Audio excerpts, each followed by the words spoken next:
Hello. Welcome to the Learn English Lab. Today's deep dive is your B2 Hard, a comparison of English listening levels. And if that title immediately, clicks with you. If you felt that in your soul a little bit. Yeah, if you felt that, it probably means you're stuck right now, finding that B2 level of English listening to be, profoundly challenging. You're not alone in that. Not at all. And you are in exactly the right place. We know this frustration is pretty much universal. So today we're going to dissect exactly why that B2 level feels like such a barrier. That famous language learning wall you feel like you just can't climb over. That's the mission. And I think we should start by just acknowledging the elephant in the room. Which is? Listening comprehension is almost always cited by language learners as the hardest skill to really truly conquer. It is. It's the ultimate test of automaticity, really. The biggest constraint, and we have to keep reminding ourselves of this, is that listening happens strictly in real time. Right. You can't pause reality. You can't. Unlike reading, where you're in total control.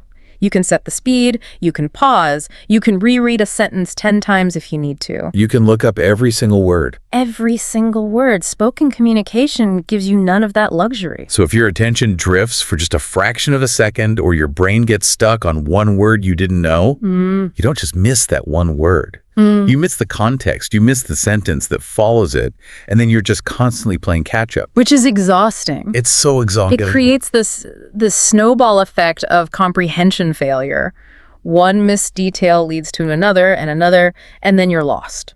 Okay, so to give us a clear framework for this journey, from, struggling to catch a simple greeting all the way to effortlessly following a complex debate, we're going to use the CEFR. The Common European Framework of Reference for Languages.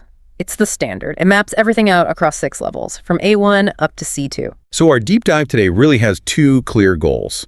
First, we need to establish what these levels are actually demanding from your brain, specifically for listening. And second, and this is the really critical part for I think most of our audience, we need to provide a really intensive analysis of that B2 level. The upper intermediate stage. And explain the precise cognitive shifts that make it feel like this impenetrable plateau. Okay, let's unpack this and build our foundation.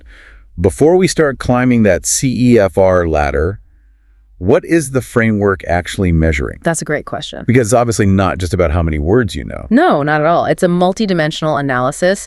It's testing several interlocking skills at the same time. And understanding these is key. It's crucial because it helps you self-diagnose. So instead of just saying, I don't understand, you can say, I don't understand because of, say, factor 3. Okay, so give us that framework breakdown. What are the factors? The first one is the most obvious.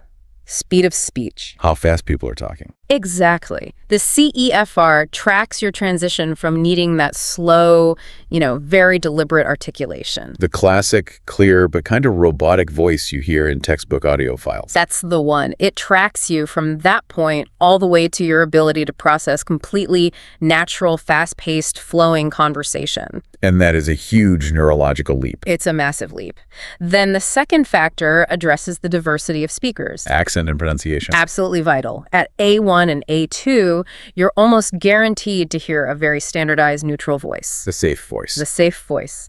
But as you progress, the framework demands that you can understand a whole array of regional accents, American, British, Australian, Scottish. And not just native speakers either. Right. And importantly, a range of non-native speakers who all have their own distinct pronunciation patterns. Your brain has to become phonetically flexible. So your mental filter has to learn to accept variation and, noise, not just that textbook purity. Precisely. Which brings us nicely to factor number 3, context and topic complexity. This sounds like it's about the mental energy required. That's a great way to put it. Are you only able to understand conversations about familiar, concrete, everyday things? Like ordering food or describing your family. Right. Or can you successfully navigate conversations that get specialized really quickly? Things that move into abstract concepts, technical explanations, nuanced policy arguments. Things that require a lot more brain power. A lot more. The density of the topic just increases exponentially as you move up those levels. I feel like the fourth factor is the one that really messes people up in the real world. Which is? Audio quality. Yes. The CEFR tests your tolerance for acoustic challenges. Do you need that crystal clear studio quality sound to understand anything? Or can you handle the messy realities of life? Exactly, like a colleague on a terrible cell phone connection, or a speaker in a crowded room with a lot of background noise. Or even just a radio host who's a bit too far from their microphone. All of it. It requires a powerful ability to filter out interference and focus on the signal. Okay, and the last one. Finally, we have length and complexity of discourse. So this is about stamina. Stamina and memory, absolutely. Can you only follow a quick two-sentence exchange that requires almost no recall? Or can you maintain focused comprehension through something much longer? Like a 6-minute university lecture or a detailed product presentation, or even a lengthy debate with multiple speakers where arguments are woven together over, say, 10 minutes. That breakdown is so helpful for a learner. I think so. Because by looking at those dimensions, you move past that vague, defeating feeling of, I just don't get it. And you can start to pinpoint the problem. Yeah, you could say, okay, I got lost because the topic was too complex for my B1 vocabulary, or I missed the point because that speaker's accent combined with the bad audio quality just overwhelmed my brain. Precisely. And that transformation from passive frustration to actionable, targeted practice, that's the very first step to actually improving your listening skill. Okay, so now let's see what those factors look like in practice as we start our climb up the ladder. Let's do it. Let's start at the very beginning, A1 level, the absolute beginner. This is all about simple survival, isn't it? It is. The comprehension focus here is strictly on understanding very basic, very slow, and clearly articulated speech. The speaker is actively helping you. They're deliberately speaking for a non-native ear. The patterns are supportive, there's a lot of redundancy, and it's all highly predictable. And the topics are tied to your immediate needs. Right. You're dealing with simple transactional stuff, core personal information, your name, your age, your nationality. Basic instructions, simple greetings. And vocabulary for your immediate physical surroundings like shopping or family. The cognitive load is very, very low. Okay, so let's use that classic A1 example, the hotel check-in. This environment is so supportive for a learner.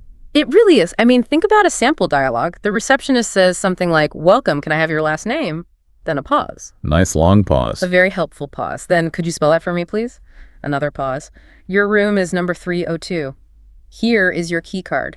The pace, the repetition, the simplicity. It's all tailored for A1. The sentences are short.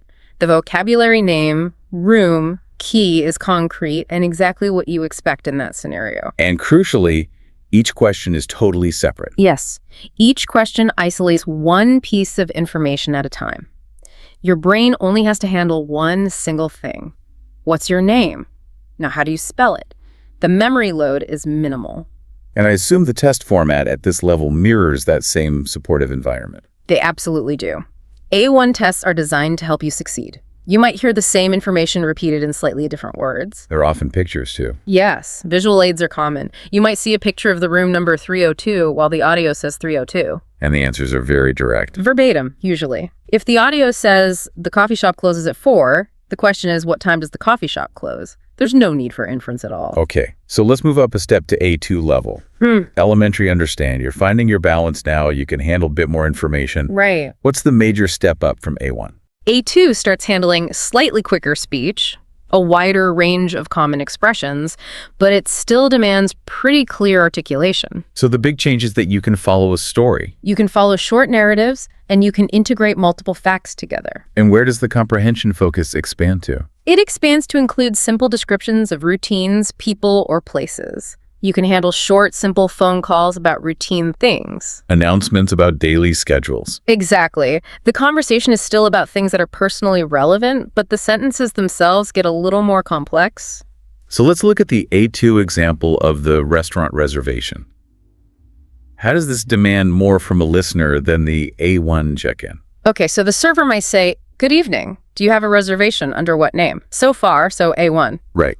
But then they say, "We have a table free near the window or one in the corner. Which location would you prefer?"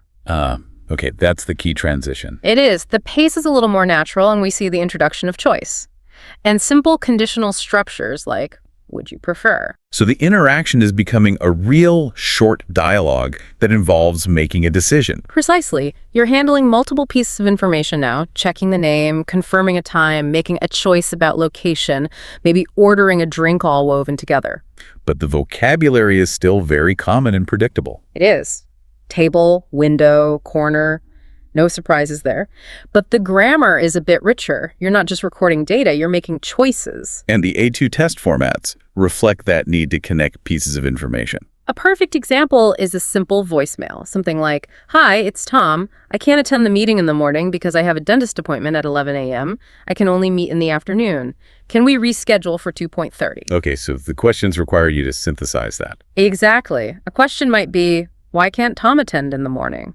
You have to connect his inability to attend with the specific reason he gave. The dentist appointment. Right. You're required to understand the reason for something, the relationship between two facts, not just hear the fact itself. This brings us to B1, the intermediate threshold.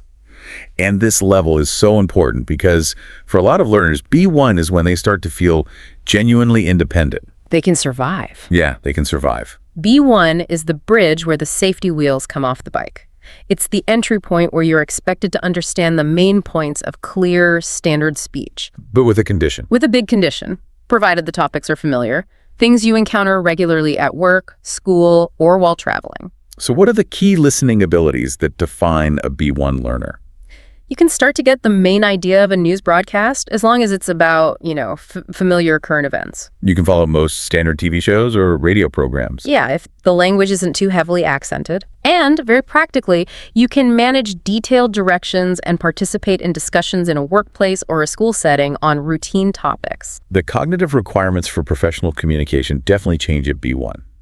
Let's analyze that workplace meeting example. The manager says, "So, I wanted to touch base about the Davidson project. How is that schedule coming along? We need to sort out the final deliverables by Friday." That dialogue is a minefield for an A2 learner who isn't prepared. Why specifically? Specifically because of the language of routine business. We immediately leave simple verbs behind and jump headfirst into phrasal verbs. Which are so idiomatic and famously difficult. They are terms like touch base, coming along, sort out. Get back to me, follow up. All of them. These are the core functional phrases that B1 listeners have to recognize instantly. And the problem with phrasal verbs is they're not literal at all. Not at all. Yeah. An A2 listener might hear touch and base as separate words and get completely confused. The B1 learner has to instantly process touch base as a single concept, meaning to communicate briefly. And if you miss that, you've lost the whole intention of the conversation. You've lost it. And the dialogue structure is also way more complex than A2. Well, the listener has to follow a whole structured scenario. There's a discussion of progress, then the introduction of problem. The designer is booked. Right. Then an employee proposes a solution, will communicate a delay, and then the manager evaluates that solution. You have to track all three layers: the problem, the cause, and the solution. That's a lot to hold in your head at once. It is. And what about understanding implied meaning at B1? How subtle does that get? Good question. It gets subtly complex. When the manager hears about the delay and says, that could be a problem. Can we bring in someone else? That, is doing a lot of work. A lot of work. The listener needs to register that, and the shift in focus as a signal of concern. The manager didn't say, "I'm worried," but their tone and the follow-up question tell you the solution isn't good enough. So the B1 listener has to start reading those tonal and contextual cues. They do, which is why B1 tests require you to synthesize information across a longer, more sequential structure. Like the classic complex phone menu. Exactly. Imagine the audio. Welcome to Citibank. For your account balance, press 1. For credit card services, press 2. To report a lost card, press 4 immediately. That audio goes on for 30 seconds, and you have to hold all those options in your short-term memory. You do, and the test question might be, what's the fastest way to get help if your card is missing? You have to pull the relevant detail, press 4 immediately, out of the 4 or 5 choices you just heard. It's a real test of sustained focus and data retrieval. It really is. Okay, all of this setup brings us to the core issue, the B2 barrier. If you're struggling here, you've already mastered functional communication at B1. You can get by. And yet, that transition to upper intermediate feels like hitting a solid brick wall. It does. Let's look very closely at the factors that cause this specific frustration. This is the infamous intermediate plateau. And it's so frustrating because the requirements shift. It's not just about getting more vocabulary anymore. It's about quality, not just quantity. It's about total mastery and instant recognition. It requires a cognitive quantum leap. We've identified 5 major challenges, so let's dive into those. Okay, let's start with the most dramatic shift: speed and natural speech patterns. At B2, you are exposed to completely natural, unscripted speed. This means that clear articulation safety net is gone forever. You're dealing with the messy realities of how people actually talk. The chaotic, spontaneous speech. This includes normal hesitation, false starts, and critically rapid connected speech. Connected speech.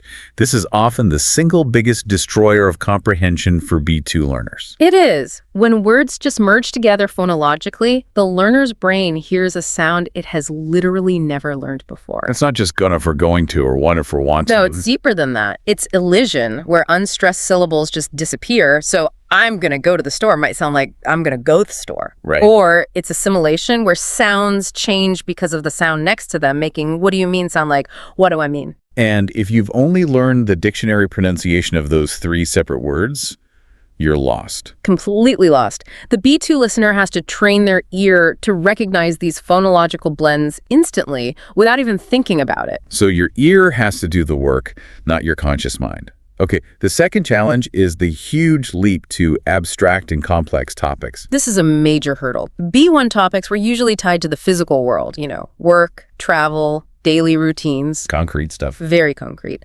B2 introduces concepts that are purely intellectual. Technical explanations, deep arguments, nuanced social theories. So you could be listening to a discussion about historical revisionism, or the ethics of AI, or comparative economic models. Exactly. The vocabulary shifts from practical nouns and verbs to specialized academic and conceptual language. Which feeds right into the third challenge: varied accents and registers. You have to be able to understand the argument no matter who is speaking. So that means navigating heavy regional accents that change vowel sounds and rhythm. It does.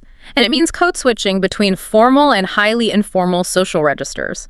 You need to know if a speaker is being technical in a lecture or using slang with their friends, and understand both contexts perfectly. Okay, fourth is my personal favorite: implicit meaning and inference. Reading between the lines. The hardest part. If you're stuck at B2, you're probably only understanding the literal words. That's a very common issue. B2 requires you to detect subtle attitude, emotion, persuasive intent, speaker bias. All the things that are not explicitly stated. Exactly. Look. Recognizing sarcasm or irony or disappointment just from intonation and context. That's a skill that takes thousands of hours to build. And finally, there's just the sheer cognitive stamina required by length and sustained attention. B2 materials get significantly longer. We're talking 5 to 8 minutes of uninterrupted, dense speech. So you have to maintain intense concentration, track multiple arguments, hold complex ideas in your short-term memory. And connect an idea from the beginning of a monologue to a conclusion at the very end. Your brain just gets tired under that sustained load. Let's put these 5 factors into sharp focus with that B2 real-world example: the environmental policy debate on carbon taxes versus cap and trade. This is a perfect, highly demanding scenario. The first hurdle is just the specialized vocabulary. Right? You hear terms like Carbon pricing mechanisms, internalize the externalities, price certainty, quantity certainty. these aren't just big words, they are entire economic concepts. Exactly. And if you have to pause your brain to try and translate externalities, you've already lost the next 2 sentences. And the structure of the conversation forces you to compare 2 opposing ideas. Right. You're not just listening for a definition. You have to follow this intricate argument structure. You have to track why some people favor taxes Because they offer price certainty for businesses. versus why other people favor cap and trade. Because it guarantees quantity certainty for emissions targets. So the B2 listener is processing a whole debate about the trade-offs between 2 opposing policy goals. And then the discussion adds a whole new layer that's not even about economics, Political feasibility. which is where that inference skill gets tested. It does. One expert says, we know the word tax is often toxic in public discourse. The B2 learner has to infer that she's talking about political rhetoric and public opinion, not the objective value of the policy. And when the interviewer calls this whole dilemma the $1,000,000 question, You have to recognize that idiom instantly. It just means This is the most critical and difficult issue to solve. It has nothing to do with money. So a B2 learner is constantly juggling abstract vocabulary, complex structure, political nuance, and high-speed delivery. It's no wonder the cognitive wall feels so solid. It really isn't. And that leads us to the psychological reasons why this plateau is so incredibly frustrating. Okay, what are they? First, there's just a dramatic increase in cognitive load. At B1, your brain was mostly just focused on comprehension. Just getting the message. Right. At B2, you're doing 4 things at once. Decoding fast-connected speech, translating complex vocabulary, tracking a long argument structure, and making inferences about attitude. Your brain is overwhelmed. And the second trap is that feeling of being good enough. The good enough trap. Once a learner hits B1, they can function. They can travel, they can order food, they can handle simple workplace meetings. So the immediate pressure is off. The survival pressure is gone. And that reduces the motivation to do the really painful, deliberate work required to crack B2, which means pushing into uncomfortable situations like policy debates. And the third, and maybe the most demotivating factor, is diminishing returns. It's a painful reality we have to acknowledge. During the A-levels, every hour you studied gave you visible results. You learned 10 new words, you could use them. You could feel the progress. Instantly. From B1 to B2, you might study for 30 hours and feel like you've made no measurable progress at all in listening to those complex debates. Because the skills you're developing, like nuance detection and inference, are so subtle and take so much longer to build. Exactly. And that perceived lack of progress can be really damaging to your motivation. Finally, we just have to face the full force of what you call messy English. B2 is the full immersion. Idioms, colloquialisms, slang, cultural references. The language is less predictable, less standard, and there is almost zero time for internal translation. You have to start understanding the concept directly in English. You have to. The bridge to your native language has to come down. So the journey past B2 is tough, but it leads to C1. Advanced proficiency. If B2 is the wall, C1 is when you finally have the tools to climb over it. And operate with near-native competence, even in demanding situations. C1 is the level of high independence. The core ability here is understanding, demanding longer conversations, and consistently recognizing that deep implicit meaning. And the structure of the argument. So what key listening skills does a C1 learner have that a B2 learner is still missing? A C1 listener can handle complex, technical, or academic subjects, even if they are outside their own professional field. Wow. They can follow a fast-paced, complex group discussion where people are interrupting each other and negotiating meaning. They can comfortably watch movies loaded with slang. Yep. Documentaries with heavy regional accents, high-level idioms, and most importantly, they can recognize subtle irony, sarcasm, and rhetorical strategies that a B2 listener would probably miss completely. Let's analyze that C1 real-world example. The algorithmic bias discussion.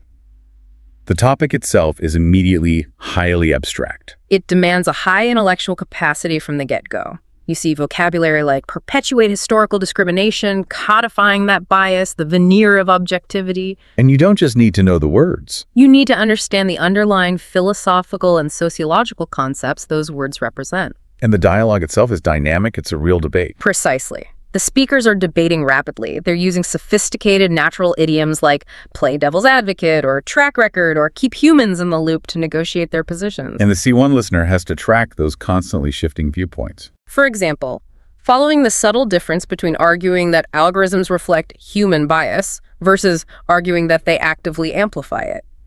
The speed and the sheer weight of the abstract ideas demand that the language processing itself is effortless. So you free up your brain to actually analyze the ideas. That's the key. Now, moving to C2 level, native-like mastery, this is the absolute summit of proficiency. What does effortless comprehension actually look like? Yeah, what does that mean? It means you can understand virtually any form of spoken language, live conversation, scripted broadcasts, highly specialized professional discourse. Even when it's delivered at extremely fast native speed. Even then. And this mastery extends to heavily accented colloquial or dialectal speech that would confuse even most C1 learners. The skill set sounds almost intuitive at this point. It is. C2 is defined by the full appreciation of cultural and social nuance. You get humor, including complex wordplay, puns, and deeply embedded cultural references. You're picking up on the social dynamics. Subtle power imbalances, workshop etiquette, interpreting social signals like nervousness or frustration just from someone's tone of voice. Let's use the C2 example, the writer's workshop. This is a meta-discussion about the craft of writing itself. Which is a huge linguistic and cultural challenge. The workshop leader might push back on a student's feedback by referencing, say, the techniques of literary figures like Peter Stam or Virginia Woolf. So the C2 listener doesn't just need to hear those names. They need to have the underlying cultural literacy to know why those names are relevant in a discussion about writing craft. And the precision of the abstract concepts is just at another level. Absolutely. The discussion moves into defining things like suspense as a function of interiority versus suspense as a function of plot mechanics. Wow. This requires following extremely long, grammatically complex sentences with multiple subordinate clauses, all linking these conceptual ideas. The intellectual density is just beyond what's demanded at C1. And the tests for C1 and C2 must reflect this shift towards analytical thinking. The shift is total. B2 tests your ability to retrieve information. C1 and C2 test your ability to analyze. So for the C1 algorithmic bias example, The question isn't what specific term did the speaker use. It's something like, which speaker expressed skepticism about solving the problem and why? so you have to interpret their subtle opinion, not just recall facts. And C2 tests go even further, asking you to distinguish fine nuances between similar concepts or judge the rhetorical purpose of a complex philosophical lecture. We have defined the territory, and we have acknowledged the struggle. Now, let's give the learner the practical, actionable strategies they need to climb that ladder. Yep. Let's start with the foundation.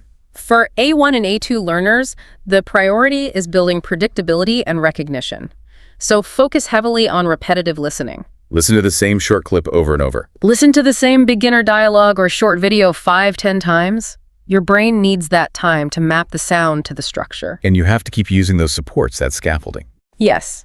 Always use materials with visual support or a transcript. This connects the sound to the written word and stabilizes your learning. And stick to predictable contexts. Prioritize clear articulation over authentic speed for now. Okay, what about B1 learners? They're ready to transition, so they need a mix of support and complexity. B1 is the bridge phase. Start incorporating authentic materials, but do it in a way that manages the cognitive load. How do you do that? Listen to news or podcasts about subjects you're already deeply familiar with in your own language. This lets your brain focus on the language, not on trying to understand the content itself. And this is the stage to start building stamina. Yes, extending listening stamina. Consciously try to follow a 5-minute segment without hitting pause. Okay, now for the main event. Let's focus entirely on the B2 learner. If you are stuck in that plateau, what specific targeted practice can break down that wall? This stage requires highly deliberate and, honestly, often uncomfortable practice. First, commit to varied content types. Stop listening to the same old thing. Stop listening only to interviews. Actively seek out dense university lectures, formal debates, or unscripted panel discussions with multiple speakers. This immediately pushes your tolerance for complexity. We talked about connected speech being a huge problem. How do you specifically train your ear for that? You need dedicated phonological practice. Instead of just passive listening, use short, challenging audio clips for dictation and transcription. Not the whole thing, just a little This bit. 30 seconds. Write down exactly what you hear, not what you think the words should be. When you check the transcript, you'll see you wrote gotcha instead of got you. This forces your brain to acknowledge the sound reduction. And what about that crucial skill of inference, of reading between the lines? How do you practice that? It's tricky because it's not purely linguistic. I recommend the muted scene technique. Okay. Watch a short dramatic movie or TV scene, 2 or 3 minutes, with the volume completely off. Guess the characters' attitudes, emotions, and their relationship based only on their body language and facial expressions. Then, watch it again with the sound on. And see if you were right. See if your interpretation matched the dialogue and the tone.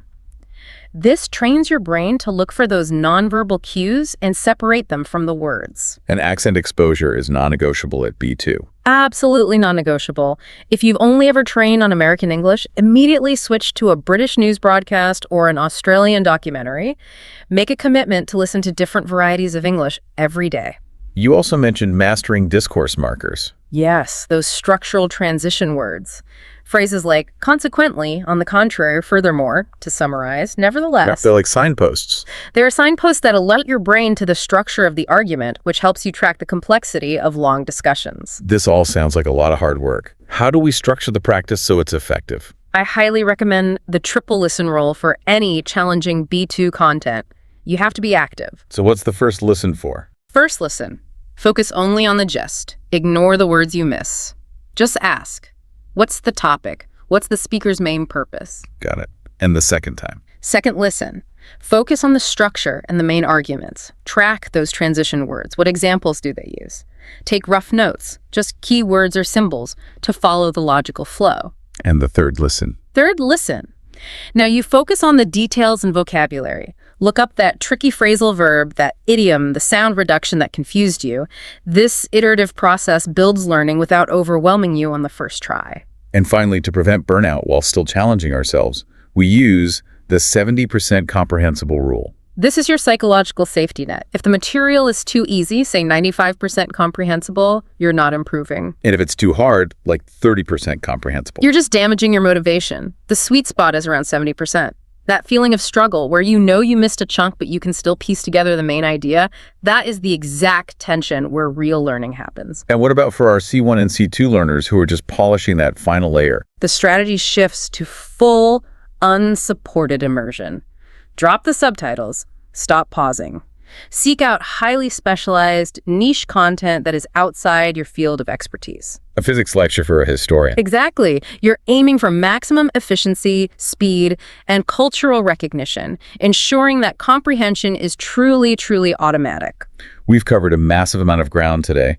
We've traced the evolution of listening from A1 survival all the way to C2 automaticity, with a really heavy focus on that B2 bottleneck. And it is so essential to internalize this.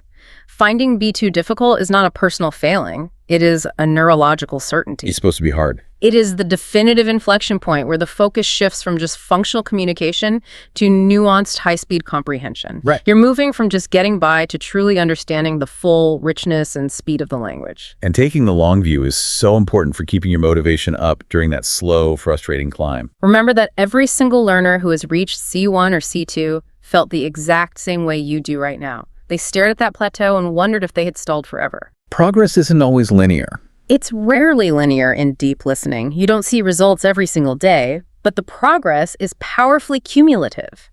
Every painful, difficult 5-minute segment you push through is building the neural infrastructure for effortless understanding later on. So let's finish with the key principles for success at this challenging stage. First, consistency beats intensity. Focused, active practice for 30 minutes a day is so much more effective than sporadic, exhausting 5-hour marathons. Make it a daily habit. Second, active engagement matters above all else. Don't let the audio just become background noise. Use the active techniques. Note-taking, self-quizzing, summarizing. Your brain has to be working to decode, not just hear. Third, and this is a big one, embrace discomfort. The struggle is the indicator that you are outside your comfort zone and actually learning. If your practice feels easy, you need to find harder material. Fourth, be patient. Listening is often the last skill to solidify. It takes time, especially recognizing speed and implicit meaning. Trust the process. And finally, celebrate the small victories. Could you follow a complex argument for 7 minutes? Did you catch the sarcasm in someone's voice? Recognize that progress. Those small wins are what sustain you. The ultimate goal, remember, is developing automaticity.